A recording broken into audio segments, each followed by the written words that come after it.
okviru tega dogodka pa se bo predstavilo, kaj so bile ugotovitve z lanskim letom in kaj so načrtovane aktivnosti v zvezi z prihajajočim letom. Govorniki pa bodo predsednik Vrhovnega sodišča Branko Masleša in podpredsednica Vrhovnega sodišča magistra Nina Beketo. Na začelju se tu nahaja tudi generalni sekretar Vrhovnega sodišča, Svetlana Marinko, in vodja službe za razvoj sodne uprave magistra Jaša Vrabec. Moje ime je Gregor Storin.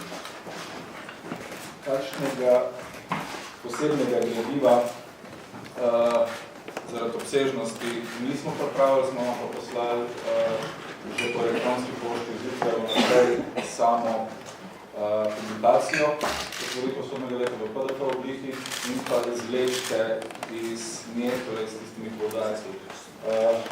Sporočilo za javnost, kot je objavljeno na spletni strani, tudi dajemo na razpolago, čeprav predstavitev sama bo bila v naravi tematike bolj širša, bolj široka. Po samih predstavitvah boste seveda imeli možnost tudi za vprašanje. Predsednik, izvolite. Hvala lepa, lep pozdrav vsem. Danes smo že četrtič predstavili dokument Otvoritev sodnega leta. To je dokument, s katerim predstavimo svoje rezultate, pravimo analizo poslovanja in si določimo prioritetna področja za nadaljevanje v letošnjem delu let. Vsem sodstvo potrjuje, da se zaveda svoje odgovornosti in usmerja svoje napore v trajno izboljševanje poslovanja in kakovosti svojega dela. Državljani sem ob otvoritvi sodnega leta povedal, da imamo priložnost temeljito in trajno izboljšati poslovanje sodstva. Rezultati našega dela, ki bo pozneje podrobneje pojasnila in predstavila podpredsednica sodišča magistra Nina Beketo, kažejo, da smo lahko na svoje dosežke ponosni in da smo v lanskem letu priložnost, ki nam je bila dana, tudi zaradi nekoliko manjšega prepada, v veliki meri izkoristili. Kako stališče generalno temelji na ugotovitvah, da smo tudi v lanskem letu rešili več zadev, kot smo jih prejeli, da se je število nerešenih pomembnejših zadev poštilo kar več kot 100 tisoč in nekaj manj kot 96 tisoč nerešenih pomembnih zadev. To se je zgodilo zdaj prvič po 20 letih, da smo kljub nenavadnemu oziroma izjemnemu povečanju insolvenčnih postopkov zagotovili reševanje določene zadeve v razumnem času, da smo tudi reorganizirali procese dela, kar je bilo nujno, ker se je število sodnikov v lanskem letu zmanjšalo za 30 do 19.1. pa še za 7, tako je, da je bilo 19.1. letošnjega leta samo še 931 sodnikov. Seveda to je bilo mogoče doseči tudi z angažiranjem sodnega osebja, ki prevzema vse bolj zahodne naloge in seveda pospešenim uvajanjem informacijskih rešitev, ki pospešujejo poslovne procese. Take rezultate smo dosegli kljub neugodnemu poslovnemu okolju in kljub številnim oviram, ki smo jih bili deležni. Od leta 2007, ko je bilo največje število sodnikov, se je število sodnikov znižalo za 164. Seveda se zelo pridružujemo k temu razmerju, ki smo ga zastavili v dokumentu Evropa 2020, kjer naj bi imeli 42 sodnikov na 100 tisoč prebivalcev. Zdaj v stanju v začetku januarja je to znašalo, torej smo se približili še 45. Seveda pa zelenega razmerja pa nismo dosegli, ko je šlo za sodno osebje, to je še krepko pod tistim zastavljenim ciljem. Namreč naša upravljavska politika je taka, da je število sodnikov in nadomeščanje sodnim osebjem. Dalje, kar je bilo zelo moteče, to je nerealno načrtovanje finančnih posledic zakonodajnih sprememb, ki so popolnoma porušile sprejet proračun sodišč in nas iz tistega, ki sankcionira zamude, pač spremenili nekoga, zamude pri plačevanju obveznosti, spremenili v nekoga, ki sam prihaja v položaj zamude. Torej, v sklepnem delu leta so bile te težave razrešene, tako da obveznosti nismo prenesli v letošnje leto, vendar ostaja dejstvo, da je to z vidika poslovanja izjemno moteče. Nadalje nadaljevala se je tudi praksa hitrih in nepremišljenih, premalo domišljenih sprememb zakonodaje. No, seveda to je onemogočilo, da bi se sodišča dovolj hitro prilagodila, pa tudi informacijski sistemi, da bi vanje vnesli potrebne spremembe in potem spremljali nove procese. No in seveda treba povedati tudi to, da je lansko leto vendarle prineslo neko novo antikvaliteto z našega vidika. To je pa neprestano katastrofično prikazovanje sodstva kot nedelujočega, nekompetentnega, neučinkovitega, politiziranega, s popolnoma jasno prepoznavnim namenom rušenja njegove legitimnosti, ohromitve odločanja in ustrahovanja sodnikov. Konstruiranje zgodb, ki ne bi utemeljevale takšno sliko sodstva, govori največ o njihovih avtorjih in njih se kaže tudi njihov lastni način dojemanja nerazlage sveta. Danes smo tudi povedali, da je lahko pluti v lepem vremenu in z ugodnim vetrom. Da pa dober krmar, to je nekaj dni poudaril že Seneca, to je tudi strganim jadrom. In v razmerah, v katerih je sodstvo delovalo, ko smo bili vetrovi vse prej kot naklonjeni, jadra pa bolj pokrpana, je sodstvo dobro krmali. Spodbudni rezultati so predvsem sad dolgoletnega trdega dela sodnikov in sodnega osebja. Mi gradimo na dolgoročnem, sistematičnem uvajanju dobro premišljenih ukrepov. Za sodstvo ne velja reči, da tistemu, ki ne ve, kam želi pripluti, noben veter ni dober. Nasprotno, ponovno smo dokazali, da znamo izkoristiti vsako sapico in da je tudi v zahtevnih, občasno nepredvidljivih razmerah jasno vemo, kam želimo priti in kako bomo tja tudi prišli.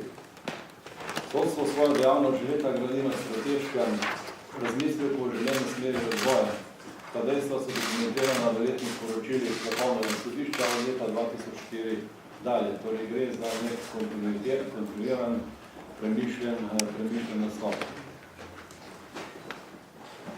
Tempelj pravice mora biti zgrajen na trdni skali. In da je ta temelj čvrst, se boste pripričali na podlagi podatkov o našem delu v preteklem letu, ki jih bo podrobneje predstavila kolegica, podpredsednica magistra Nina Beteto. Hvala lepa, predsednik. Jaz se bom prej seznanila z glavnimi statističnimi kazalci o poslovanju slovenskega sodstva v preteklem letu in jih bom tudi kratko primerjala z rezultati o poslovanju v preteklem obdobju. Ponovila bi najprej tisto, kar je sicer povedal že predsednik o številu zaposlenih v slovenskem sodstvu. Število sodnikov, tako najbolj zanimalo, to je namreč tisti očitek, ki se pogosto naslavlja na slovensko sodstvo, namreč preveliko število sodnikov.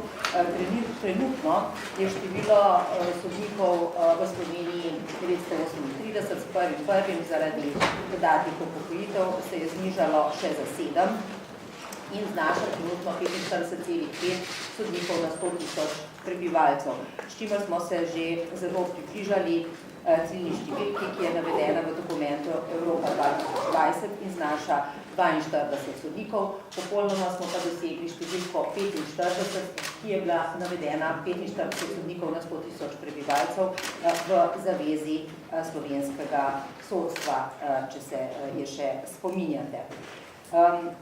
Žal se je paralelno z zniževanjem števila sodnikov zniževalo tudi število sodnega osebja, ki se je od leta 2011 do konca 2014 znižalo za več kot 100.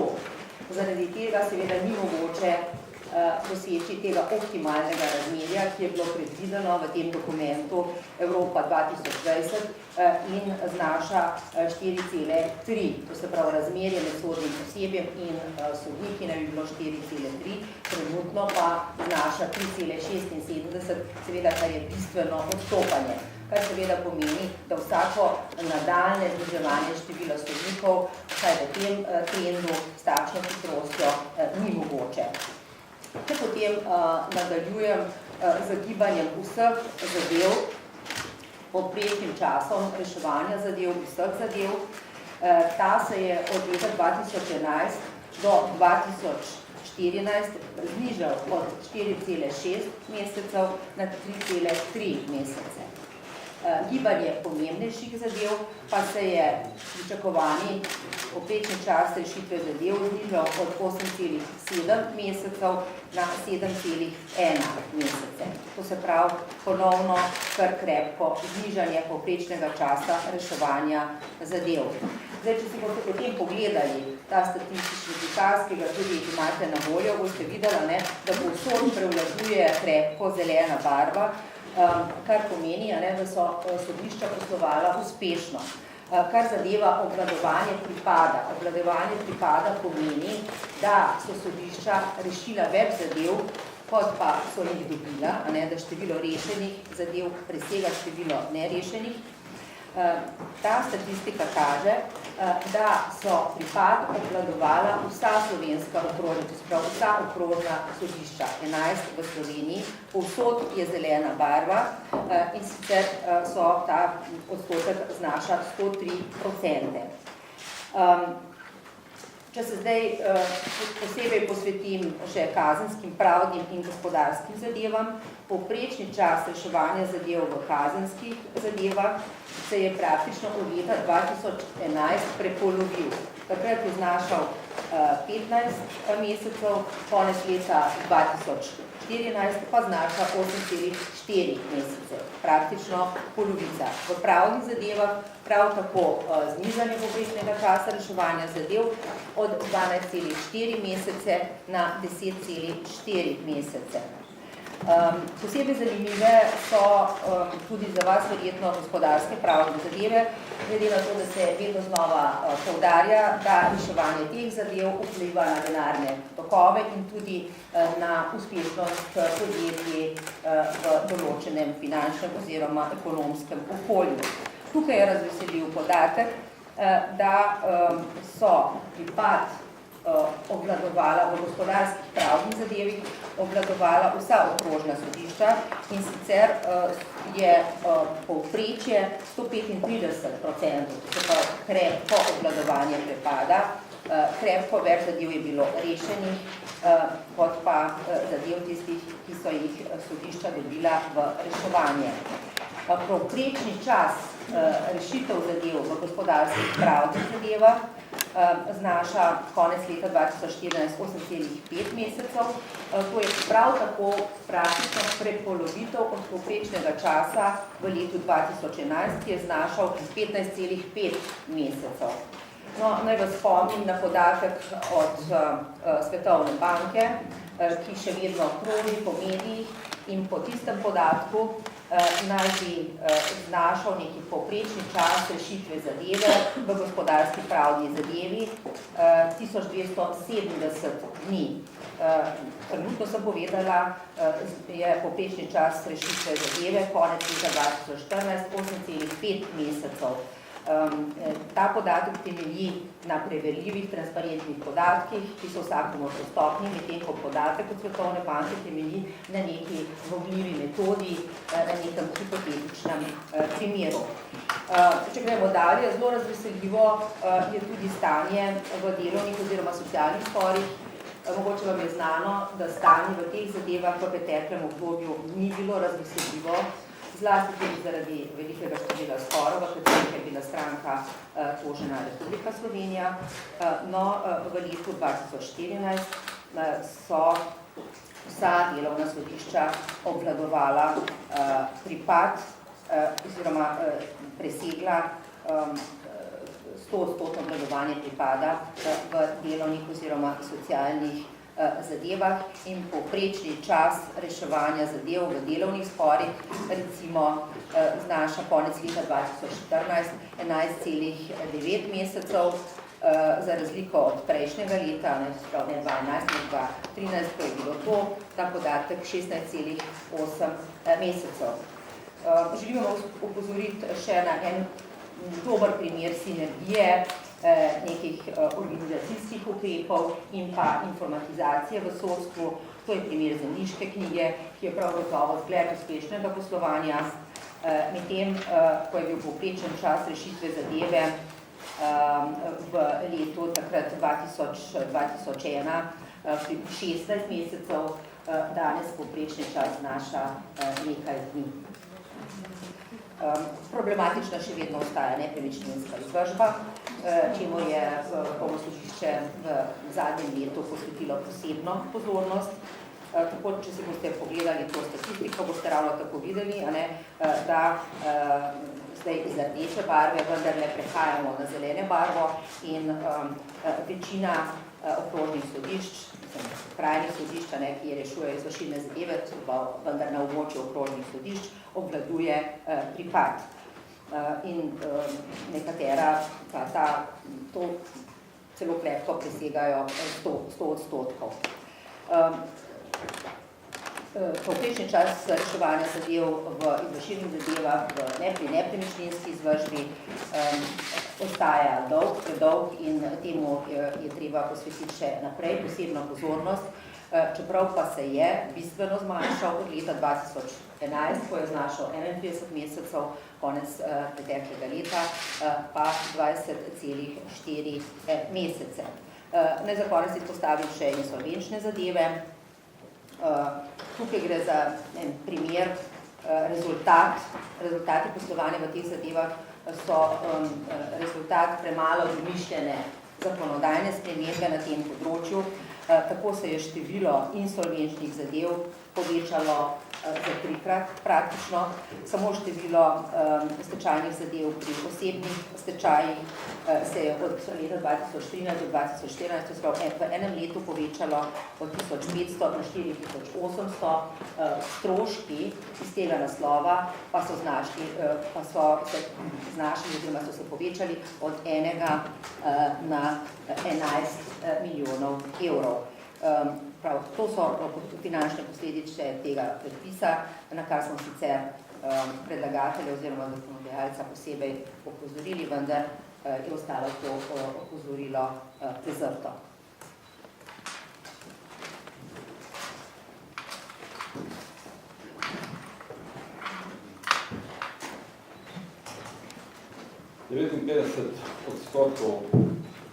Udeležencev sodnih postopkov, ki so v raziskavi javnega mnenja menili, da je bil izid postopka pravičen, ali 59%, ob tem, da vemo, da praviloma ena od stran v sporu izgubi. Tistih, ki so menili, da je izid nepravičen, pa je bilo dobra četrtina. Ljudje, ki so imeli neposredno izkušnjo s sodnim sistemom, so na številnih področjih ocenili delovanje sodstva za oceno prav dobro. Gre za izrazito razliko med skrbno negovano in tudi potencirano negativno oceno v splošni javnosti, ki je, kot rečeno, naravno spodbojena z določenih strani in sliko tistih, ki so imeli lastno izkušnjo, ki so lahko na podlagi neposrednega stika ocenjevali naše delo, tako sodnikov kot sodnega osebja. Čeprav se je sodstvo sedaj znašlo v položaju, ko prvič po 20 letih število zadev ni obremenjujoče in je popolnoma obvladljivo, seveda s taktim stanjem nismo zadovoljni. To je tudi narekovalo premislek, da v naslednji fazi posvetimo več pozornosti sami kvaliteti sojenja, in to z vidika sodnika, kot tudi z vidika celotnega sistema, še posebej pa z vidika strank oziroma ostalih udeležencev v postopkih.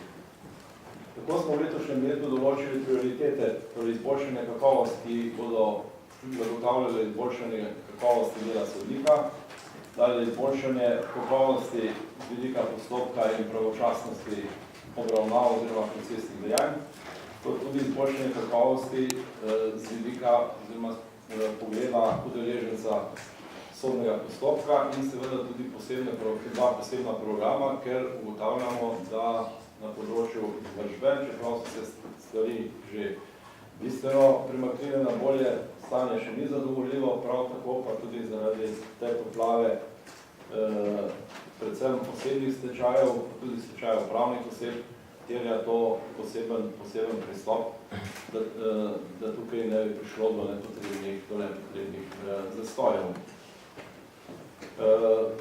Ko govorimo o prioritetnem področju, ki zajema, torej, ki se nanaša na sodnika, želimo predvsem ukrepati,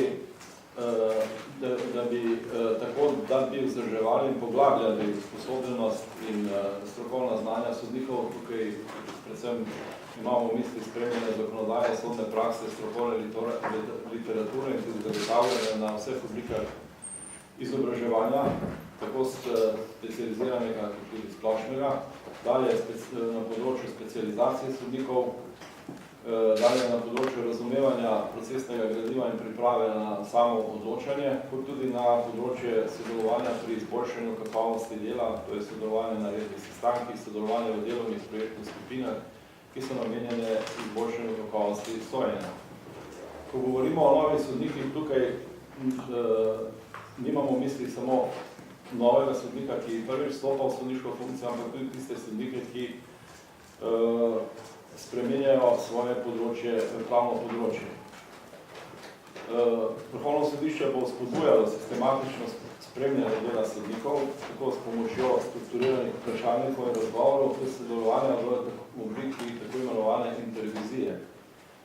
To je znano v tujini, ko gre za, to je v bistvu dobronamerna metoda opazovanja in refleksije strokovne prakse sodnikov, ki poteka med kolegi, je zaupna in je izmed kakršnega koli hierarhičnega okvirja, njen izključni namen je izboljšanje kakovosti dela v sodstvu.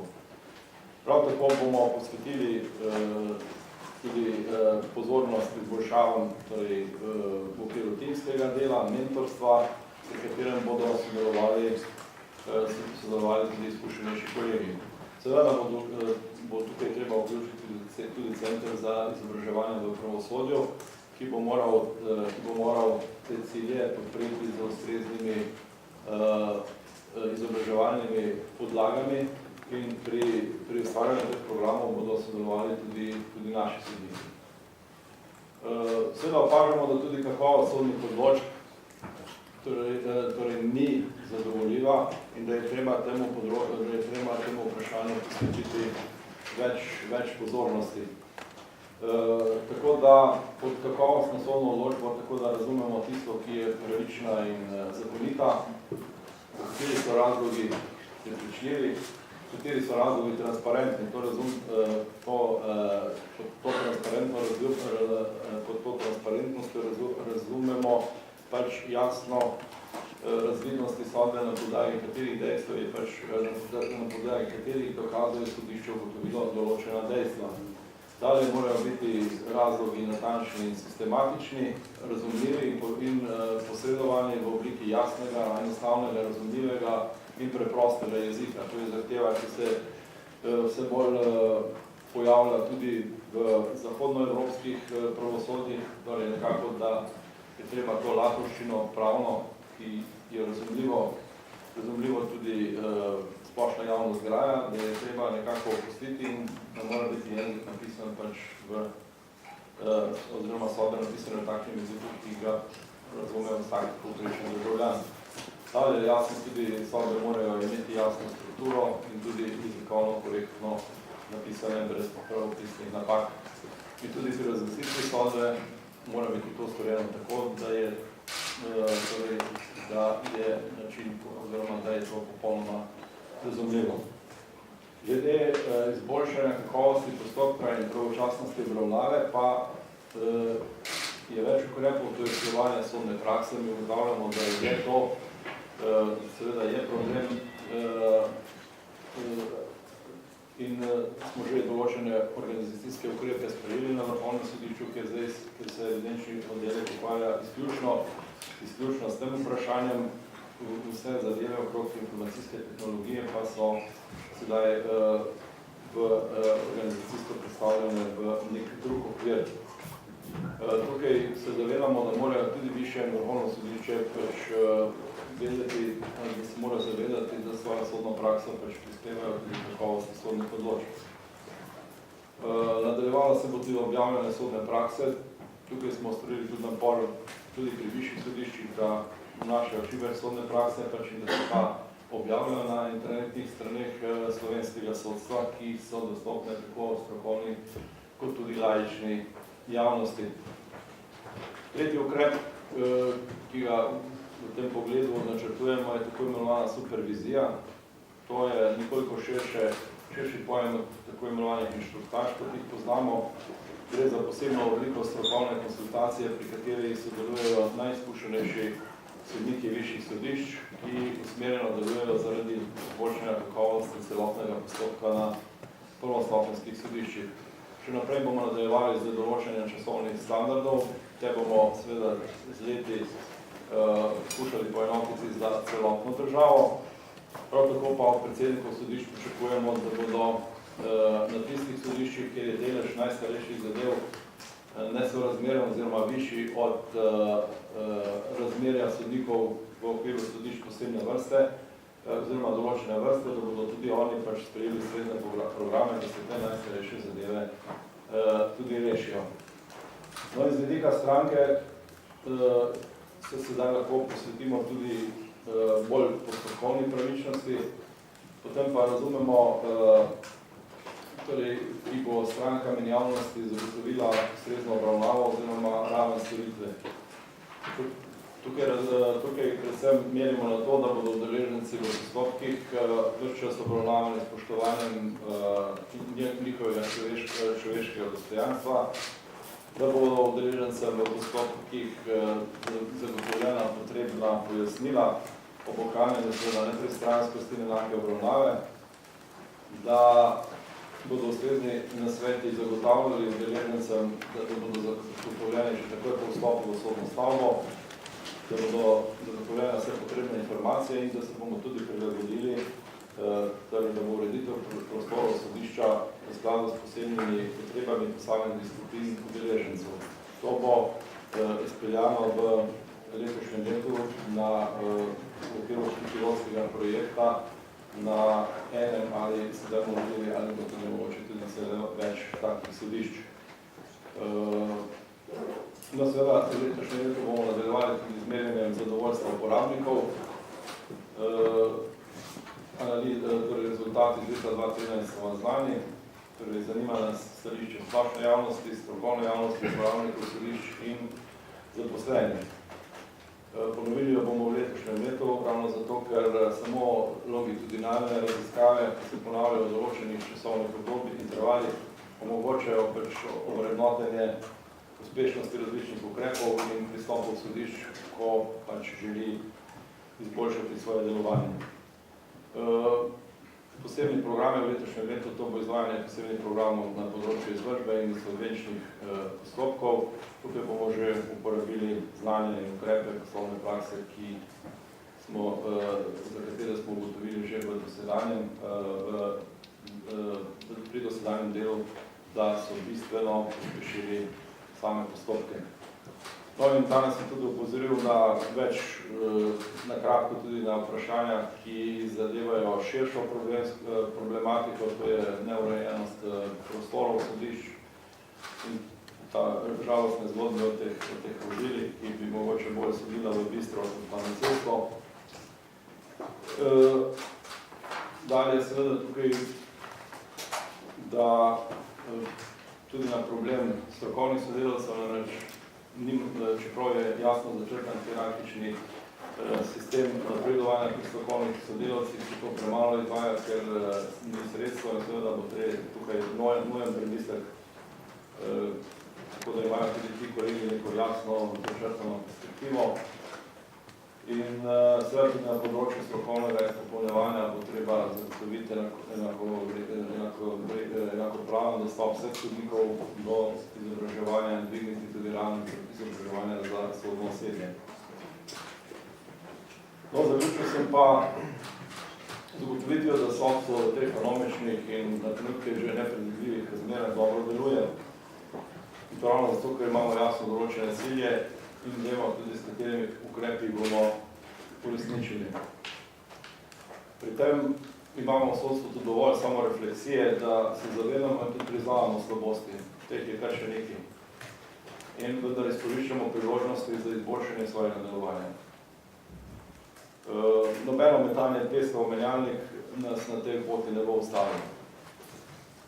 Zaključil pa sem s pomenljivo mislijo Winstona Churchilla, da če ne ustrajate in se ne bojujete takrat, ko imate možnost za zmago, bodo od vas lahko nekaj ne zahtevali, da se boste bojevali, ko za to ne bo več možnosti. In glede na tematiko, ki smo jo danes obravnavali, o kateri je tekel govor, kot zmago razumemo kakovostnejše in učinkovitejše delovanje sodstva, predvsem pa, da bo preveza preko justicijnih oči, ne glede na to, kdo in koliko se jih na njo obeša, v vseh zadevah obravnavanih pred sodiščem postala trdno, zategnjena in tudi nepropustna. Toliko za uvod. Hvala lepa. Ponovadi je itak večji interes osredotočanja na konkretne zadeve, ampak upam, da ste iz povedanega razbrali ravno to, da sodstvo v sistemu, v katerem se letno obravnava več kot milijon zadev, lanskem letu več kot 1.300.000, več kot milijon jih bo rešen. Poudarki so na optimizaciji poslovanja in upam, da lahko v tem krogu, v tem okvirju tudi samo vprašanje držimo.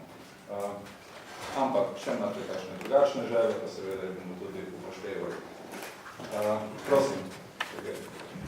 Masterša, jaz sem seveda imel konkretno vprašanje. Pred časom sta pred Komisijo Državnega zbora pričala, oziroma sta izpovedala zakonca Marvin, da so vas na javnem kraju slišali govoriti, kako želite uničiti enega od slovenskih politikov. Vi se na to še niste javno odzvali, zakaj ne, kako to komentirate. In zanima me, ali ste po njunem nastopu v Državnem zboru preko svoje službenega romane Cipo Kočeva zahtevali vpis oziroma pogled v kazenski spis teh dveh zakoncev in na podlagi česa ste si tako rečili. Torej, vi ste že podali odgovor na to vprašanje, da sem se za nekaj odločil, kar se nisem odločil. Jaz sem sprašujem. No, bila je že jasna trditev. Torej, glede teh navedb zakoncev Marvin, sem jaz že povedal tukaj, ker je treba povedati, v bistvu, da gre za dogodek, ki se ni zgodil. In seveda v takih akcijskih atmosferi govoriti o zadevah, ki se niso zgodile, mislim, da to nima nobenega smisla.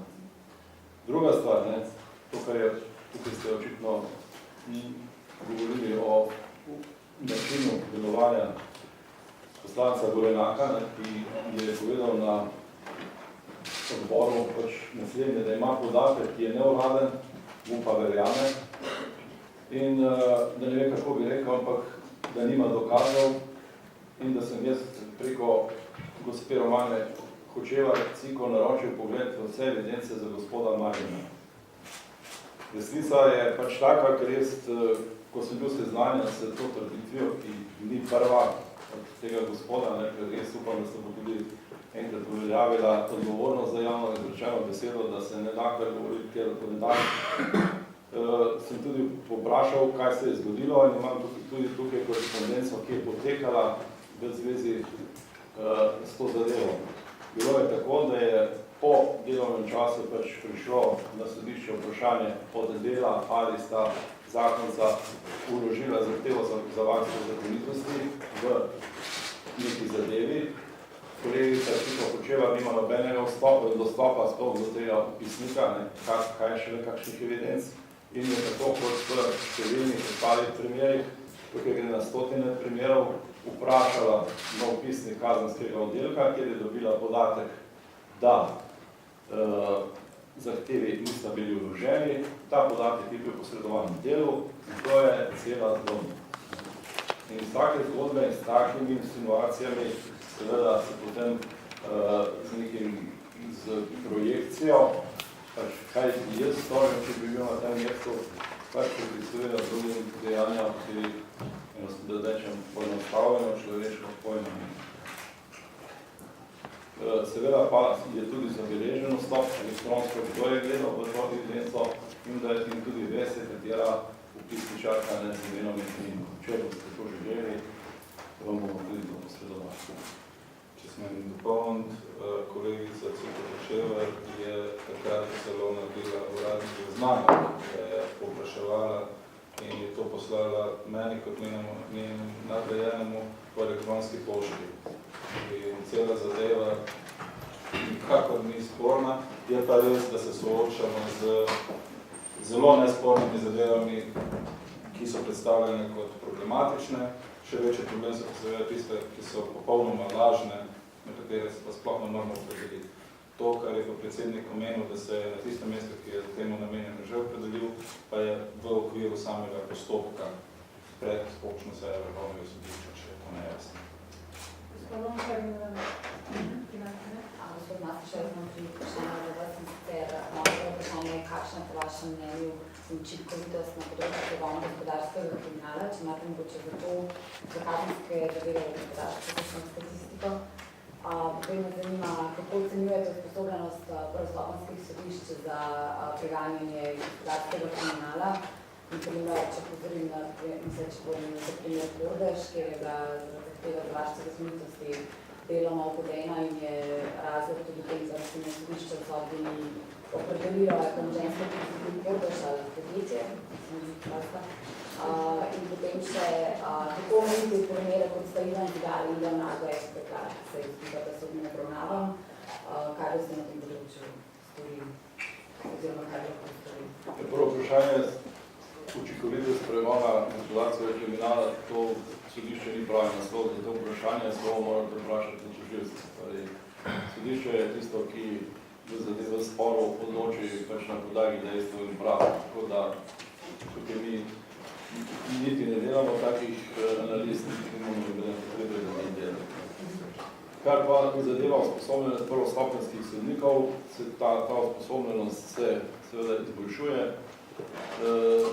tudi se izobražujejo. Jaz sem danes to že enkrat povedal, da tukaj v prejšnjem letu, tudi v letu 2013, da je bilo razsojenih bistveno več zadev na področju gospodarskega kriminala. Seveda je potrebno gledati potem tudi število teh razveljavljenih sodb, ki seveda niso, za sodstvo niso dobre, ker slabijo zaupanje v sodstvo, ampak dejstvo je, da so neizogibne in da se to dogaja in da se bo tudi še dogajalo. Seveda mi pa moramo storiti vse, da bi bilo takih zadev čim manj.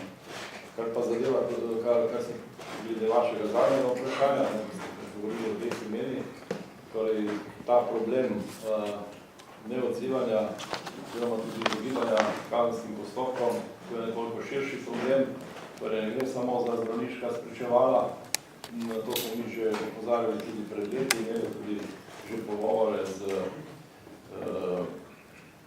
profesor Balažicem, da ugotovili, torej z Inštituta za sodno medicino, da ugotovimo, koliko je sploh teh opravičil, ki z neresnično vsebino tega je kar nekaj, ne?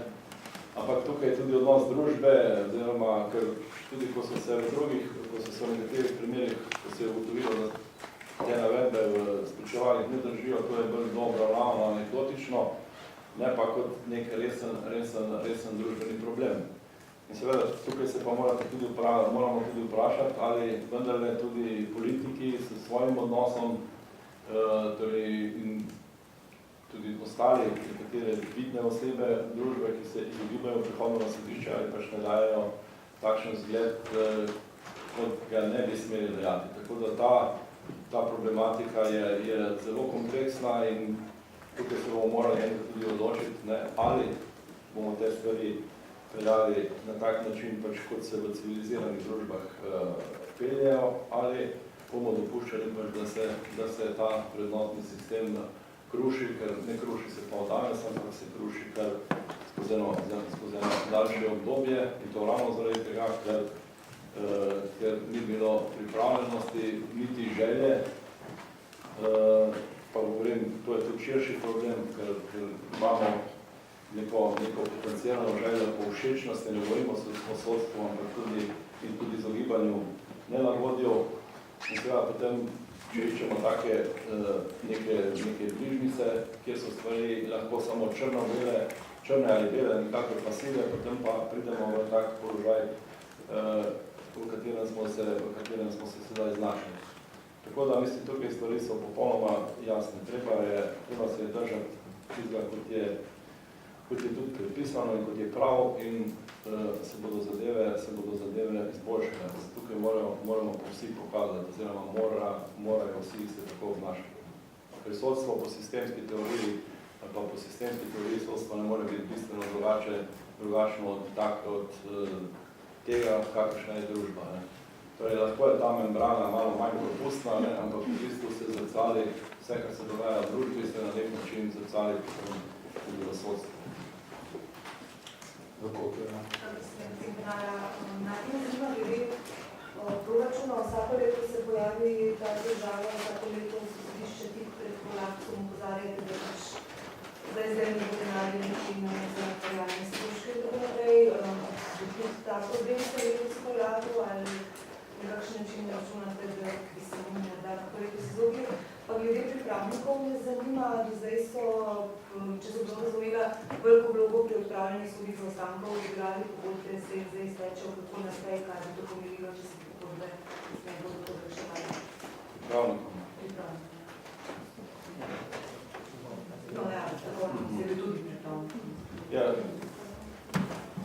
vaše prvo vprašanje je finance. Ja, pač to sem ponovila iz leta v leto. Nam seveda tak način dela onemogoča oziroma močno težkoča poslovanje, ker so zadeve nepredvidljive, ampak zmeri, ko nekako vrhunec pride do grla, potem se te zadeve rešijo. Tako da lansko leto smo končali brez kakršnikoli prenosa obveznosti v letošnje leto. Mi smo tudi maksimalno racionalizirali naše poslovanje, tako kot v ostalih segmentih, seveda na račun tega, da da že nekaj časa nismo posodobili računalniške opreme, da ostala oprema, za katero mora celo skrbeti za ministrstvo za pravosodje, da se sploh ne obnavlja, fotokopernih strojev in tako dalje. Vozni park je v katastrofalnem stanju, smo imeli tudi nesreče, ki so jih sodniki na službenih poteh doživeli. Pač to je družbeni trenutek, ki je tak. Mi razumemo, da so ta finančna sredstva omejena in delamo pač, kar se da. Tako smo samo pri elektronskem naročanju, recimo, ko smo pri poštnih storitvah lani prihranili 1 milijon evrov, torej z lastnimi inovacijami. Zdaj, glede strokovnih sodelavcev in pripravnikov, to je ena izjemno široka tema. Tukaj se začenja že z samim izobraževanjem oziroma številom pravnikom, ki pač končajo pravno fakulteto. Seveda vprašanje tudi, kako rešiti samo pripravništvo, kako potem ta državni pravniški izpit in tako dalje. Tukaj sodstvo ne more biti tisti mehanizem, oziroma, ki bi gasilo največji del teh težav. Seveda, tukaj se je treba vsesti se pogovoriti. Zame je porazno spoznanje, da ti mladi kolegi, ki so pač končali študij, v bistvu, da se znajdejo v takem položaju, tako zagatnem položaju, ko nekega dobrega izhoda ni. Tukaj bo treba tudi še kakšno drugo ministrstvo pritegniti pri dosežnih splošnih konsens, kako ta problem rešiti pač sistematično in ga začeti reševati tudi tam, kjer ga je treba. Tako da seveda po nekih segmentih pa je to nemogoče, ker to potem pripelje spet do nekih drugih anomalij. Gospod Vukelič je naslednja za gospod Te pogodbe se zdaj iztečejo in sem to še. Zdaj, če ste mislili na pogodbe za določen čas, seveda za nas je tudi to izjemno boleče, ker se bo število teh dragocenih kolegov, ki so ravno pridobili izkušnje in seveda so močno podporno tudi boljšemu poslovanju sistema, da zaradi zmanjšanja teh sredstev, ravno za te namene, da se bo njihovo število prepolovilo.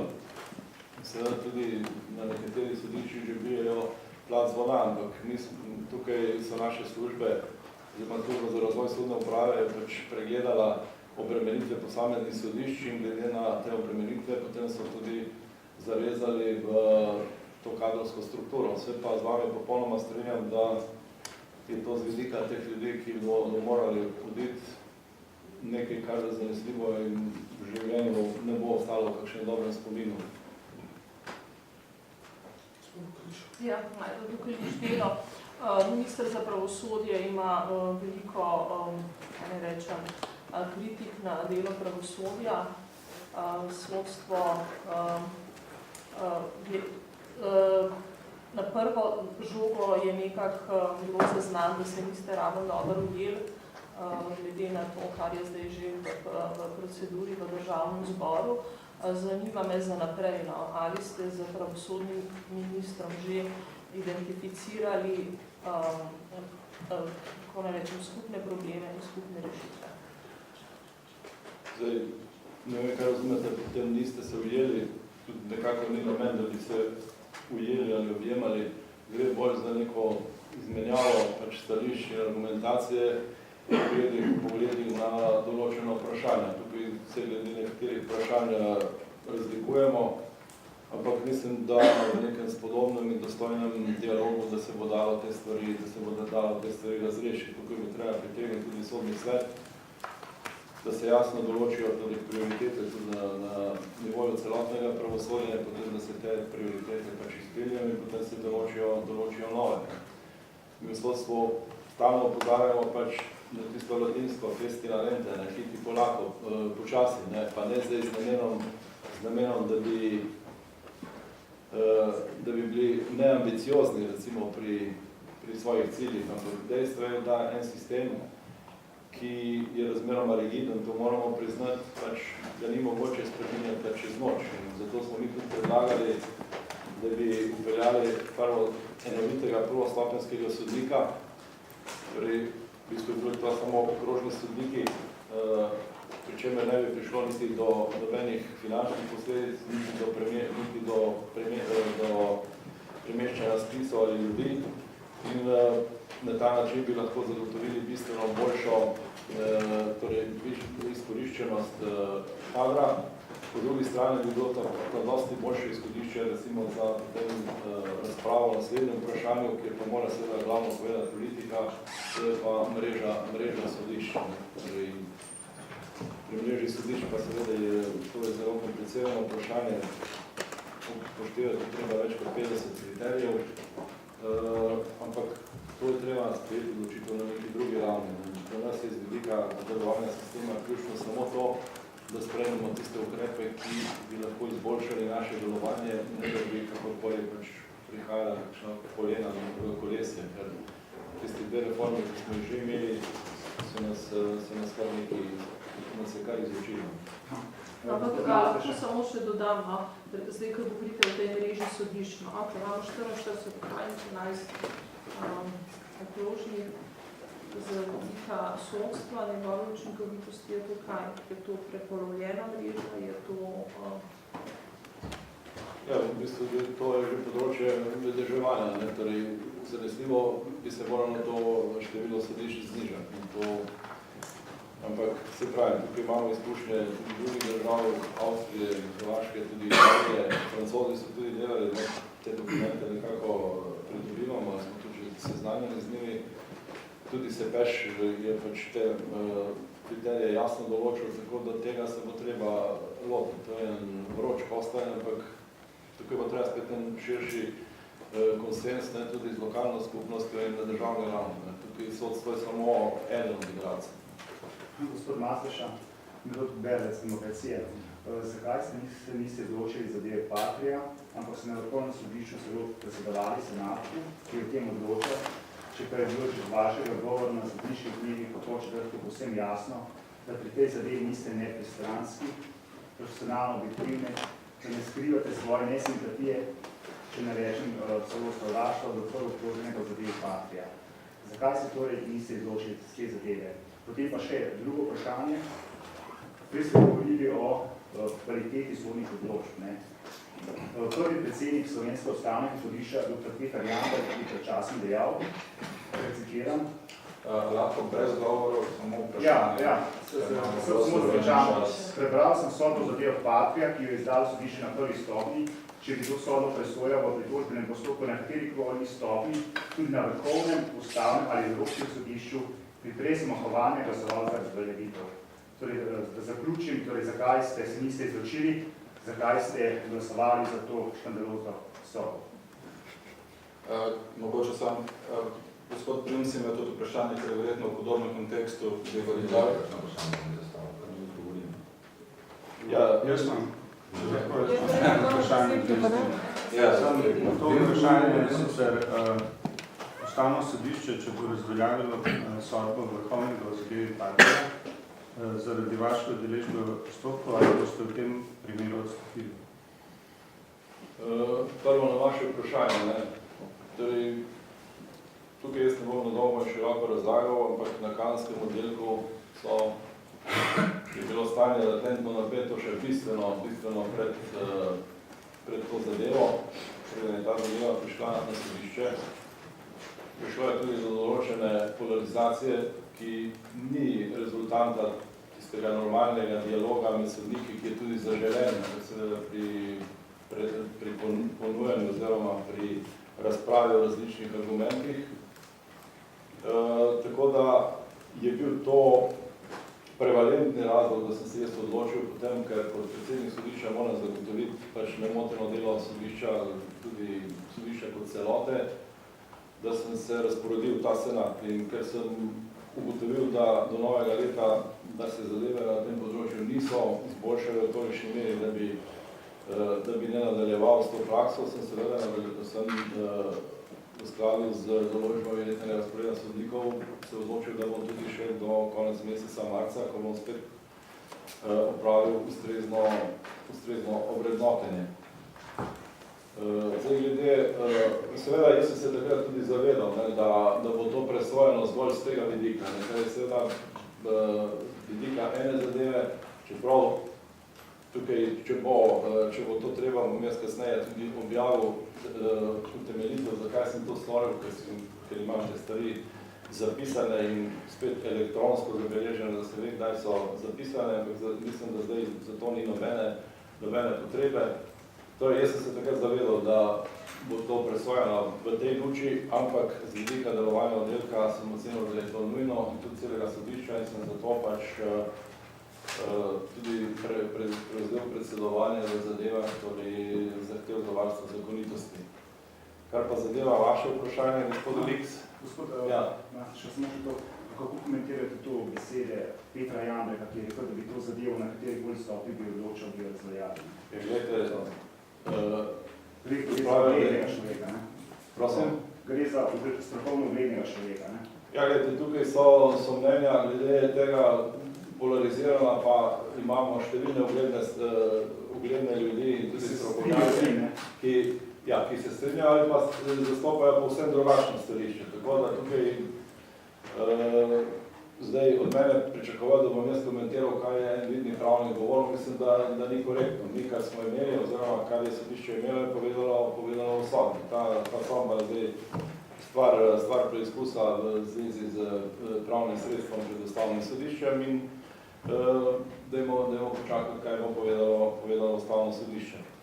Zdaj, glede tega vašega vprašanja, seveda tukaj v zvezi s to zadevo se ustvarjala neka nenavadna psihoza, torej tudi že preden je na vsakem sodišču, seveda so pa zadeve kulminirale, to je zadeva prišla tudi na vrhovno sodišče.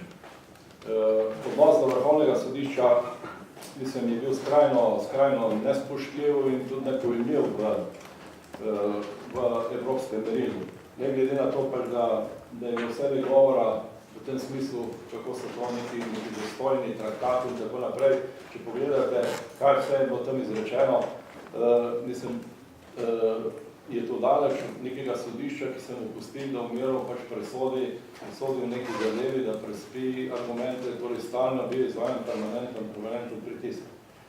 Druga stvar, Seveda, zahtevana je bila moja izločitev, jaz sem ocenil, da razlogov za izločitev ni, vendar nisem seveda o tem odločil sam, ampak sem zadevo prepustil občni seji Vrhovnega sodišča, ki je potem odločila, da da zahtevi za izločitev ne bo sledila. Tako da sedaj tudi ustvarjati neko tako klimo, kjer se napoveduje nek odstop že zaradi tega, če bi neka zadeva, za katero se zavedam, da je izjemno pomembna, torej z vidika funkcioniranja družbe, da bo zdaj predsednik Vrhovnega sodišča odstopil. Kakšno sporočilo je to sodnikom, ostalim sodnikom v sistemu, torej, da jih bo politika ali pa ne vem kdo rezal, če bodo pač odločili tako, kot smatrajo, da je to dejstvih in pravo prav. Torej, temeljno poslanstvo pač sodnika je, da pač sodi v skladu z ustavo, zakonom in svojo vestjo. In dokler sodniki tako sodijo, in jaz sem prepričal, da tako sodijo, pač je moj odgovor na vaše vprašanje lahko samo ne. Mogoče sem še dopolnitev, vprašali ste tudi, oziroma kot dejstvo ste izpostavili, da je govor v Olimiju označil gospoda Janša kot največjega sovražnika. To je v bistvu teza, ki je bila interpretacija se strani določenih medijev. Če se negativno odnos ne in zaključiti stavka. Hvala. Potem bo naprej in tudi potem prosil gospoda Mastoša, če želi dodati. Želel sem sam, da je bilo večkrat pojasnjeno, da gre za interpretacijo, ki ne drži. Govor je javno bil objavljen, iz njega to ne izhaja. Če pa hoče gospoda. No, glede tega govora, ta govor je bil v bistvu posledica nekega popolnoma neustreznega odziva tistih v družbi, ki bi se morali na takšne pojavnosti odzvati. V tej zadevi sem jaz takrat v tem govoru tudi jasno povedal, na konc pameti ni, da bi se opredeljeval glede zakonitosti in pravilnosti sodbe. In danes bi lahko rekel, konc pameti mi ni bilo. In tukaj se sploh ne govori o sodbi, govorilo se je o pojavnosti, s katero se je pač o odnosu do sodstva, ki je v poznejših fazah samo še kulminiralo. Tu sami vidite, da so zadeve popolnoma ušle izpod kontrole. In tudi jaz nisem nikoli reagiral tudi na neke pojave, ko zadeva praktično nisem imel nič, ko sem bil izločen en mesec in ko so se tisti čudoviti plakati pojavili po Ljubljani. Jaz sem sicer hvaležen pač tem, ki so jih posneli, ker je slika je kar spodobna, pa tudi material, recimo, je kar kvaliteten, tako da drž mu ni mogel do živega. Recimo na te stvari pač se nisem odzival in tudi potem še, ko pristavim se na nič, povej, kaj pa naj povem. Ampak, gledajte, in tudi glede sebe, jaz lahko reči, jaz sem notranje popolnoma meren, ker celo življenje delam tako, kot mislim, da je prav. In tako mislim tudi oditi in tako mislim stopiti tudi pred svoje otroke in pred svoje vnuke. Gledajte, jaz ne iščem poti, ki so zame, ali pa tudi v sodstvu pričakujem, da ne bomo iskali tistih poti socialne neodraslosti, da bomo vsem všečni in da bomo delali tako, da bomo čim manj nelagodje doživeli. Ne, sodnik tega ne more, sodnik je viharnik in pač na podlagi tistega, kar je v spisu oziroma svojega videnja, najbolj poštenega notranjega, potem tako odloči. Lahko se izkaže, da to tudi ni prav. Nekatere stvari človek nosi, da se tudi zase lahko reče, da nosim tudi 30-35 let, stalno jih premevaš v sebi in še nisi prepričan, ne izide se vse, zmeraj nekaj ostane. Ali je bilo tisto prav ali ne. Ker tukaj se je skuša ustvariti nek vtis, ja, razsodi pa mirno spi. Ni res. Ker tudi odnos recimo do tistega, ki je pred tamo, do obdolženca, to je neka interakcija, ti daš, dam. Ne mora to biti kot neko štancanje ali pa recimo luknjanje kart na železnici. Pač to je odnos, ki ti podoživljaš tega nasprotnega oziroma stranko kot človeka, on ti nekaj da, ti njemu daš in potem tudi skozi to sodno. Nikoli pa taka čustva, kot ti ti omenjate, ne vem, kakšno sovraštvo, maščevanje. Jaz sem bil tudi preizpraševanjem, kar direktno, ali sem sploh koga v življenju sovražil. Govor je ne. A sem sem se komu hotel vrčevati, odgovori tudi ne. Pa koga pomilujem, pa preziram, recimo, tukaj pa ne moram reči ne. Ampak izven tega konteksta, popolno.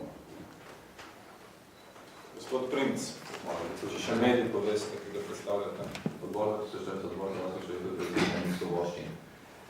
Sem vesel, da ste stisali gospod predsednik Vrhovni sodišče 11. poslovno konferenco, to je to prva priložnost, da se vsi pogledala in da lahko spregovorila in preseči.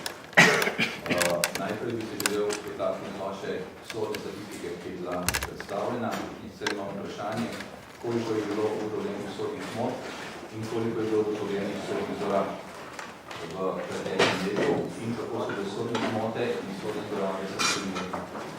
Vi ste danes rekli, da se boste prizadevali za večjo kvaliteto dela, da se boste prizadevali celo za dobro utemeljene, obrazložene in razumljive sodne odločbe. To je nemogoče narediti, če nimate podatkov o stanju stvari, se pravi, koliko je bilo sodnih zmot in kakšne so bile sankcije oziroma kakšne so bile posledice za tiste, ki so sodne zmote zlorabe. Lahko skrajšamo vprašanje, konc koncev čakajo, ker so nove stvari v dvorani. To vprašanje še vzamemo še od dnevnika potem. Čakali smo pol leta pred sodiščem. Smo vam dali možnost, čeprav niste opisali gospod Princ. Lahko je poprosim, pokončamo vprašanje, drugo, tudi drugi novinari so imeli več vprašanja, samo eno. Ste novinar tu, resno vprašanje. Odbor 2014 ima svojo spletno stran, ki je dostopna celotni svetovni javnosti. Sem dajmo na hitro, ne brez govorov, kaj je vprašanje. Postavljamo mislim korektno vprašanje. In druga zadeva, mi smo vam decembra posredovali naš predlog za večjo javnost, predvidnost in odgovornost v slovenskem pravosodju. Na ta predlog se niste odzvali. Zanima me, kako ocenjujete predloge odbora 2014 za večjo javnost, predvidnost in odgovornost v pravosodju in kdaj lahko računamo na to, da se bomo dobili na pogovoru in konkretne zakonske predloge uskladili. Hvala lepa. Zdaj vi vašem vprašanju ste izgledali neki že izpomene, da so zlorabe v sodstvu, če niste pripravljeni na to analizo, da se firma, oziroma raziskavo, ki že imenuje, jaz sem to povedal, to je navadno gre za statistiko. Statistika ni obdelana v tem smislu, da ker izhaja pač samo iz podmene, da je ustavno sodišče razveljavilo določene sodne odločbe, seveda do razveljavitev prihaja tudi zaradi spremembe zakonodaje, prihaja tudi zaradi spremembe pravnih stališč, ker pravo je živo, pač to ni odločeno, ki bi veljale neke konstantne aksiomi in seveda dopuščam, oziroma to zanesljivo je bilo tudi kaj takih, kjer so bile te odločbe take, da je dejansko prišlo do kršitve človekovih pravic.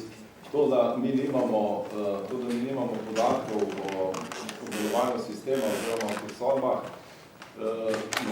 mogoče naše sodstvo ima najbolj sofisticiran informacijski sistem, v katerem najlažje oziroma najbolj transparentno lahko vidimo praktično vse, kar se v njem dogaja. Zdaj, glede vaših predlogov, seveda zdaj tukaj vseh ne bom obdeloval, tisti predlog po snemanju glavnih obravnav, mislim, da v tej državi imamo resnično šov že preveč. Torej, to je popolnoma neprimerno, ker tudi v ZDA, kjer so imeli poskuse s tem prenašanjem, pač kaj se je zgodilo, da vsi sodelujoči, vključno sodniki, pač da so prilagodili svoje obnašanje pač kameri in ne pa, in to seveda, kar je bistveno, potem odvračalo pozornost od samega sojenja. Glede fotografiranja sodnikov, podoben sistem je v Nemčiji, mislim, pa se tam nihče ne sprašuje. Z mojega vidika jaz ne vidim nobenega problema, da ne bi sodnikov fotografirali. Torej, z tega vidika, mislim, tukaj ne vidim nobene škode in mislim, da bo zadeva tudi šla v to, da bo verjetno šla v to smer, ampak tukaj je treba spremeniti sodni red. Nikakor pa jaz ne moram sprejeti tistih ugotovitev o nekih zlorabah ali pa nekih nekih poenostavljanj, ker stvari v življenju so bistveno bolj kompleksne. Zdaj, v tem trenutku pa seveda, no, mogoče pa še to, zakaj se nismo sestali. Glejte, tukaj treba prvo razpolagati z nekim enotnim kategorijalnim aparatom, ker jezik je pač neko sredstvo sporazumevanja. Da bi se lahko sporazumeval, pač potrebuješ tudi minimalni konsens, kaj določeni pojmi pomenijo. Zdaj, vaš odbor, kakorkoli je bil do sodstva, pa če hočete tudi do mene, skrajno žaljiv. Že pogledajte, kaj govorite za sodno stavbo, recimo, in tako dalje, in tako dalje. A zdaj vi mislite, da se, če umanjka elementarno spoštovanje, torej med tistimi, ki naj bi vzpostavili diskurs, da potem se je mogoče pogovarjati. Pogovarjati se bo mogoče takoj v tistem trenutku, to vam zagotavljam, ko bo vzpostavljen en dostojen, spodoben besednjak in tudi spoštovanje, ki ga sodstvo mora uživati v družbi. Ker sodstvo je ključni element oziroma ključnega pomena za mirno reševanje sporov v družbi. Kaj s takim načinom, s takim vokabularjem, ki presega v vsakem pogledu, saj presega meje dostojnega pogosto, zdaj vi se postavite v ta položaj, a se je mogoče tako pogovarjati. Ko bo vzpostavljen nek normalen diskurs, medsebojno spoštovanje, jaz nikoli do vas nisem bil nespoštljiv biti do kogarkoli od gospodov, ki se dol zbirajo ob sredah in ki se bodo tudi danes zbrali. Na konc pameti mi ni, da bi se o kom nedostojno, nespodobno izražal, ker mene zavezuje pač tudi ta poklic, ki ga imam. Seveda vi pa, če ste toliko samo kritični, pa vendarle, potem malo analizirajte, kaj je bilo vse govora in potem ali se je mogoče v takih, torej se mogoče pogovarjati. Torej, sprejel vas bom takoj, čim bo ta diskurs spremenjen. In sem vam tudi odpisal, da mi smo pripravljeni z vsake civilne družbe se pogovarjati, ampak pogovarjamo se o stvarih in seveda o medsebojnem spoštovanju. Če pa tega ni, mislim, človek, če hoče, da te drugi spoštujejo, ali pa ni treba meniti spoštovati, spoštujte funkcijo, to je elementarni pogoj sploh nekega diskursa. Če tega ni, pač tega tudi ne Bom, ravno kar sem bil obveščen, mogli biti pravosodni izpiti v tem prostoru, ampak so kolegi uspeli zagotoviti, da imamo še nekaj časa. Tako da, gospod Princ, še eno vprašanje, potem gospod Gerič je imel, potem gospod Prošin, potem gospod Majer. Bi se samo zdravo na to, glede, da je... Ni tukaj zdaj debata, je vprašanje, ali se boste... Vrhovni sodišče je vendar rekel, a vi mislite in tako naprej. Vendar pričakujem, da je res misel, da pričakujemo odgovor. Se pričakujemo odgovor na to vaše izvajanje, ali ne? Jaz sem kako z veseljem tam. Ja, kot ste mi komentirali, sem tudi jaz povedal svoje stališče. Mislim, da je stališče popolnoma jasno, če bo tukaj razpostavljeno na medsebojno spoštovanje, so vrata odprta. Hvala lepa, jaz bom lahko odgovorim samo na to, da to spoštovanje do vaše gospod Princ, skovna ni namenjena za do tega debata. stanka prišlo. Mogoče sposobnosti. Gospod Prošin. Ja, jaz imam pa tehnično pa čisto dolgočasno vprašanje v primerjavi zdaj z zadnjimi parimi. Malo bi se dotaknil te omembe, da se bo ukinila v sodbah pravniška latovščina in bojo postale bolj enostavne in razumljive. Pa me zanima, a to, mislim, kako je to recimo v tem trenutnem stanju izvedljivo? Bo treba tudi spreminjati navodila tako ali tako, mogoče kakšne zakonske, podzakonske akte, ker zanima me, če so mogoče obstajati tudi kakšne nevarnosti, da bi zaradi preveč enostavnih izraženih sodb, potem te, ki spadale na višjih inštancah.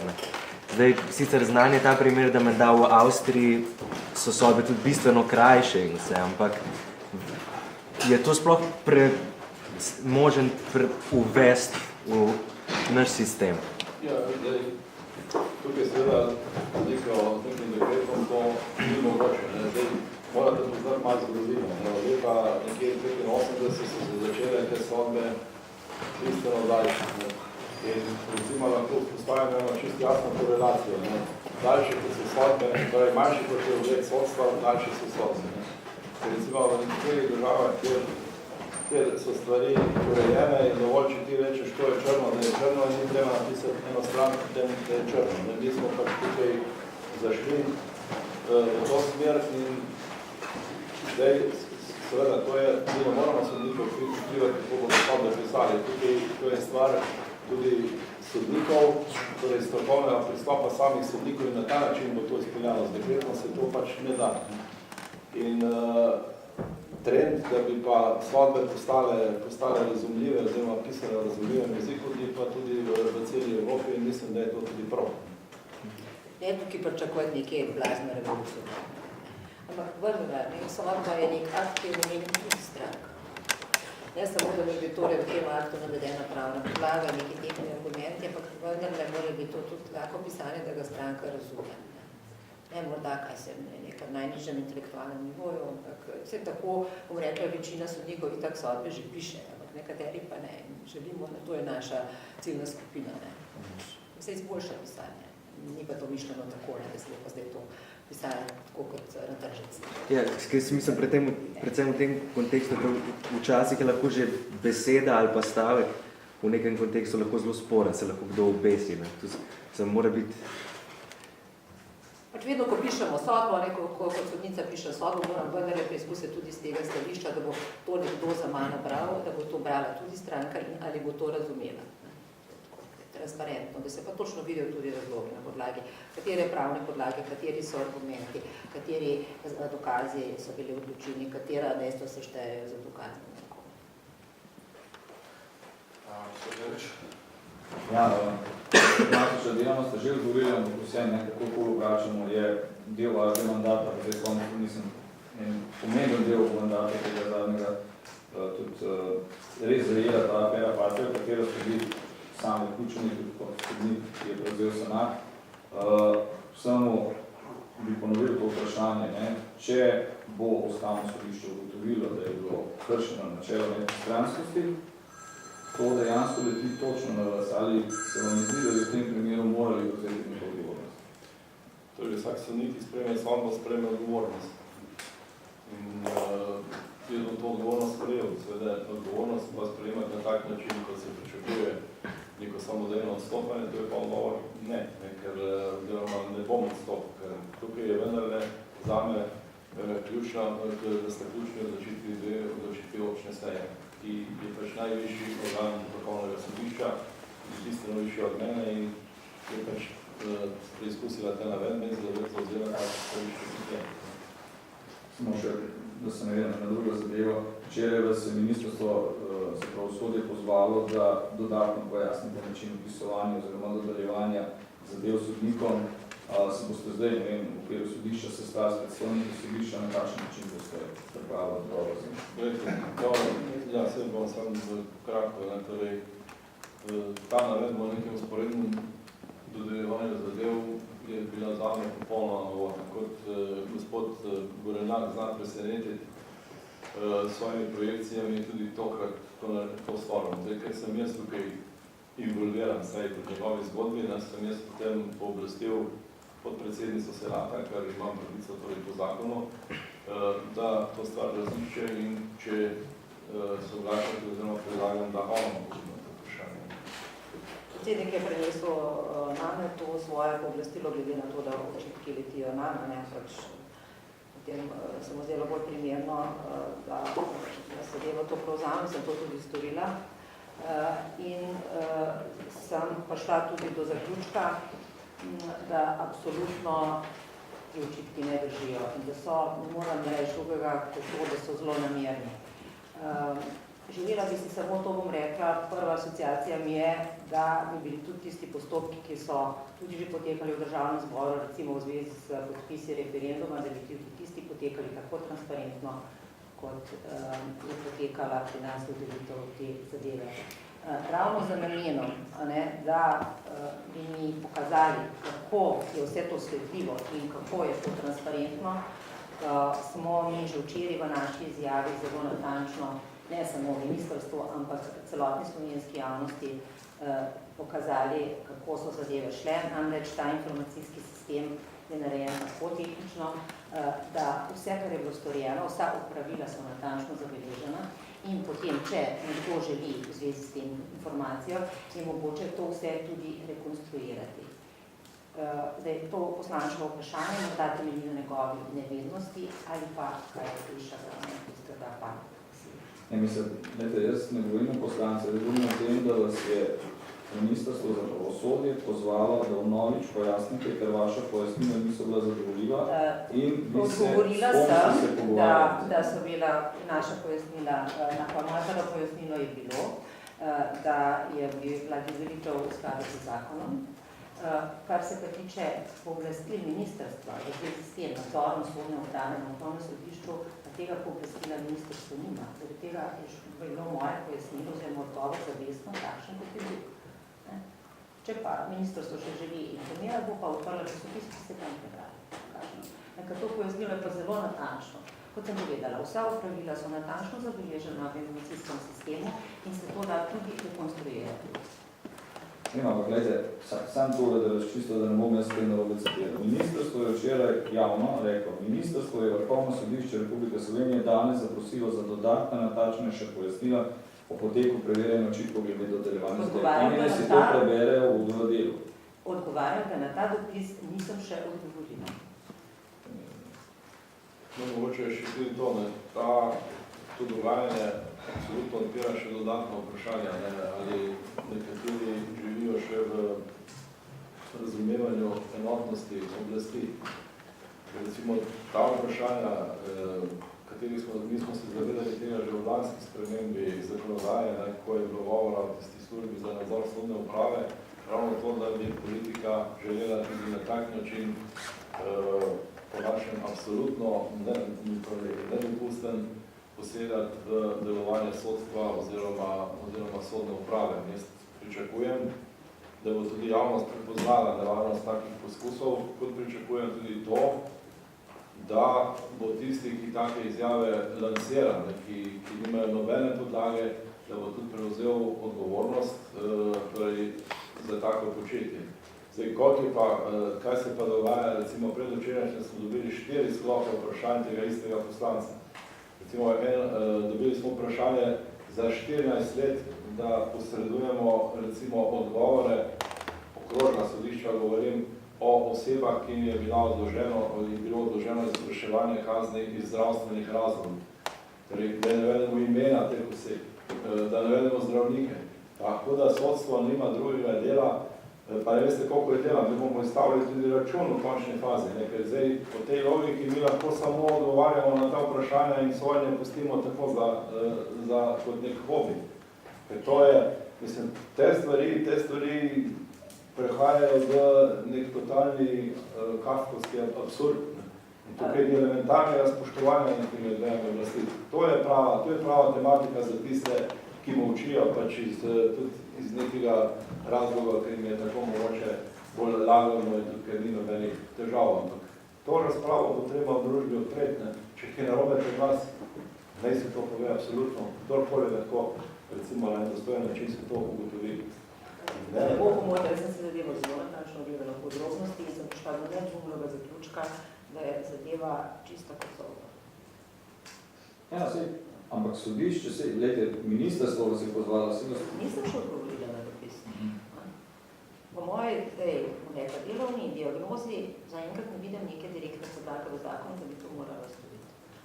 Sem pa javnosti pojasnila. Tu vidim, da mogoče, kot razumem, je ministrstvo bilo govoreno na enem stavku. Tako, dobro je bilo pa javnosti in bilo pa posredovana celovita informacija.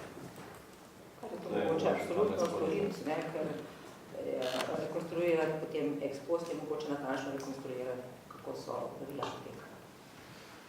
Pa ste se o tem pogovarjali s predstavniki sodišč? S kom ste se pogovarjali? Bolj konkretno postaviti vprašanje. Če vas zanima, kako je potekala pot same zadeve, konkretno spisa. Ne. Preverjanje, kako ste preverjali, da je sistemom vse v redu, se pogovarjate s predstavniki sodišč, oddelkov, ali se sami med sabo? Mogoče je dobiti posnetek stanja iz opisnika. Tudi na določen dan. To sistem absolutno omogoča. Mogoče je dobiti podatek, kdaj je zadeva prispela na Vrhovno sodišče, potem mogoče je dobiti potem podatek, kako je bila posredovana potem naprej za eno ložišče, potem upisnik. Pa tudi mogoče je seveda pa slediti tisto pot same zadeve iz Okrajnega sodišča v Ljubljani preko Višjega sodišča v Ljubljani, kako mora ta pot potekati na podlagi Zakona o kazenskem postopku, potem na Vrhovno sodišče. To je vse sledljivo. Tako je v teh zadevah. Jaz imam ves čas en občutek, ki se ga ne morem znamiti, da tukaj, če so določene osebe prepričane 100%, jih ni mogoče prepričati z nobenimi argumenti. Pa tudi, če so popolnoma kristalno jasni argumenti. Prepričani ni mogoče prepričati.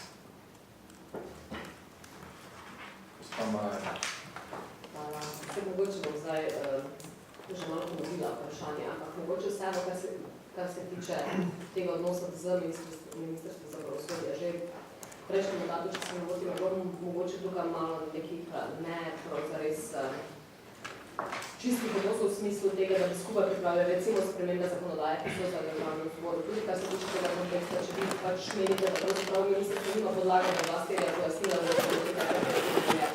Kako se pravzaprav vidite sodelovanje z zdajšnjim pravosodje, tudi v prihodnje, tudi v pripravi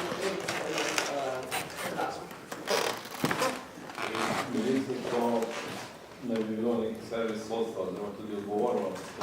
Na svoje strani seveda imamo tudi svoje odgovornosti,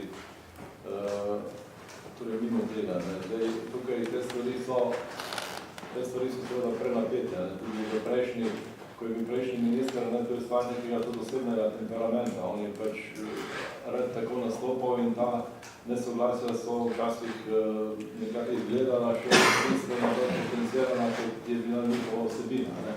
Zdaj pač to je stvar nekega osebnega pristopa. Z naše strani, mislim, tudi Ministrstva za pravosodje je pokazana dobra volja, pač, da se torej za sodelovanje jasno v okviru pristojnosti. Zdaj vi pravite, da se date skupaj, ko je treba sprejeti zakon. Ne, mi lahko, torej stvar zakonodaje oziroma prebude in stvar izvršilne veje, sprejem zakona je stvar zakonodajne veje, mi lahko seveda sodelujemo. Tudi dobro je, da se pač slišimo argumenti, da se dajo na mizo, preden se določene odločitve oziroma rešitve sprejmejo. To absolutno da. In tukaj ne vidim nobenih posebnih problemov, tudi po nekih povišenih konjih jaz ne vem nič, da bi bilo, kaj takega. Seveda v tej igri mora biti tudi sodni svet, torej ti trije ključni deležniki morajo jasno določiti, kaj se želi, kako je treba te stvari peljati. Zdaj, z naše strani, pravim, da mi imamo jasno strategijo, ki je že popolnoma, recimo, sledila od leta 2004. Tudi, ko sem jaz nastopil, sem samo nadaljeval tisto, kar je kolega Kristjan že zastavil. In kar je ključno, ne gre zdaj imati strategijo, strategija daje rezultat. Zdaj seveda moramo se pač odločiti, ali rezultat ni pomemben, ker zdaj smo prvič prišli v neko stanje, za katero lahko rečemo, da je normalno in kjer lahko naredimo nek dodatni kakovostni preskok. Zdaj ustvarjanje nekega umetne napetosti, ki je ni, med različnimi vejami oblasti, mislim, da ni konstruktivno, z naše strani zavesljivo, niti do obeh vejih oblasti ne bo nobenega zaostrovanja, bomo pa seveda načelno v okviru svojih pristojnosti pa so vzeli jasne stališče in tudi zastopali. Če se bližamo koncu, gospod Janša. Mene pa zanima, kaj se dogaja z avstrijskim zaprosilom za Gorenca, Mužiča in Orožna, ki so osumljeni sostorilstva pri umoru. Bo sodišče ustreglo prošnjo avstrijskih organov, ki želijo biti prisotni na zaslišanju? Verjetno je to... Gospoda Mas. To je neka napačna percepcija, da pač Vrhovno sodišče ali predsednik Vrhovnega sodišča torej ve za vsako zadevo. To boste morali vprašati tistega sodnika oziroma tisto sodišče, pred katerim ta zadeva poteka. Pred katerim sodiščem pa je ta zadeva? V Kralju Ljubljani, ne? Komu združujete? obtožbo. Samo mi smo spraševali v bistvu tudi, ampak nobeno sodišče niti tožilstvo nam ne daje nobenih konkretnih odgovorov. To vam morajo dati odgovor, že po zakonu o medijih, tako da ne vidim mesta države. Ne bi pa tukaj za mednarodno pravno pomoč. Hvala. Samo še tole, skratka, Državni zbor je pred kratkim soglasno izvrnil kandidaturo za mesto sodnice, ali se vam zdi, da se tle, čeprav pravite, da ne možete ustvarjati nekega umetnega ali pa naprej prejšnjega konflikta z drugimi vejami oblasti, ali se vam zdi, da je to ravnanje Državnega zbora vendarle lahko sproži kakšne nadaljne posledice glede kadrovanja v sodstvu? Mi smo že zadnjič rekli, da tega ne bomo komentirali. Komentirali smo samo na ta način, da se to kaže, da način volitve sodnikov da ni ustrezen in da bi bilo to treba premisliti na drugi način. Torej, podobno kot drugih, ker pač to predlaga organ, recimo, kot je pri nas sodni svet, potem pa to razen, če ne bi šlo, ne vem, za kakšen primer, to ali se bo dokazano pravici celi države na kakšen podoben način. Ker drugače to ravnovesje porušeno. Seveda to upam, da bo res ta primer pri vseh sprožil en premislek, kaj to pomeni. In da se takih razlog ne bo šlo res za nekaj ne bo vpijoče pač problematične zadeve, da se ne bo ponavljali. Tako je še dodatno, da ne bomo komentirali. Eno se mi zdi ta problem, da je to politična odločitev in dokler odločitev taka, se mi zdi, da vendar je treba Državnemu zboru prepustiti to odločitev. Drugi problem se mi zdi pa še bolj pereč, po mojem mnenju, namreč, da je Državni zbor zavrnil kandidaturo odvetnice. In sicer za argumentacijo, da pač nek odvetnik, tudi če ima neke določene reference, ne more kandidirati na višje sodišče, ker nima sodniških izkušenj. To kaže, to je pa strokovna presoja in to kaže pa na popolno nerazumevanje, da ne rečem kaj drugega, hujšega, teh karakteristik oziroma lastnosti, kvalitet, ki jih mora imeti sodnik, da je izvoljen na višje sodišče. Tudi v drugih sistemih, primerljivih, kjer imajo karierni sistem sodnika. Zdaj ne govorim napredovanje sodnika, ne govorim zdaj recimo v nekem angleškem, skandinavskem sistemu, lahko primerljivih sistemih. Tudi tam je vedno določen odstotek prepuščen tako imenovanemu zunanjemu vstopu. To se pravi nekim renomiranim profesorjem, odvetnikom, ki imajo izkušnje, reference in s takimi argumenti odločitev se mi zdi pa izredno škodljiva in oziroma najmanj posledica nerazumevanja ali pa slovenske zaplankanosti. Če pa lahko, tukaj, ker smo novinali v tem določali, sporo tega niste do konca argumentacije povedali. Ne zato, ker je odvetnica, ampak zato, ker je bila odvetnica TŠ6. Od tega se pa ograjujem, to je pa politična odločitev, ampak argumenti so bili sestavljeni, niso bili samo ti. Tukaj se lahko, in tudi tega ne želim komentirati. Ampak argumenti so šli tudi v to smer, da pač ni mogoče izbrati kandidatke, ki nima sodniških izkušenj, ker je to odvetnica in ne more direktno kandidirati. Prebrala sem celo o nekem načelu postopnosti, katerem prvi sliši. Da ne bo sploh ne vem, kako je ime, kar si vedno težko zapomnim imena, Zrnišča se piše ne poznam osebno. Vi ste dejali, da vaš govor na sodniških dnevih v zvezi z Janšo ni bil problematičen, ampak ravno zaradi tega govora je sodniškega društva izstopila gospa Barbara Zobec, vrhovna sodnica vaše kolegice. Se vam to ne zdi pač nek dokaz, da je bil še kako problematičen ta govor? Ta dokaz govorite nekaj dokazov o problematičnosti na podlagi tega, ker je kolegica odstopila. Mislim, da tudi glede na vsebino govora, ki je imel tudi drugi del, jaz razumem na tak način. Seveda lahko pa tudi pojasnim, da tukaj govor oziroma pisanje kolege Zobca, ki je bilo ponavljeno kot nek manifest, pa ne samo, ni bilo enkrat, to je bilo nebrojkrat v Državnem zboru kot neka destilirano razumevanje neke resnice, stalno predstavljeno, s katerim je bilo sodstvo permanentno dajano v nič, in da seveda ni bilo nobenega odziva. Meni se je zdelo potrebno pač zaradi tega, ne samo zaradi tega samega pisanja. Jaz sem se na to pisanje nazval tudi v delu, mislim, en teden po tistem pisanju gre bolj za problem, ker je stalno to bilo sodstvo nekako predočeno, zmeraj od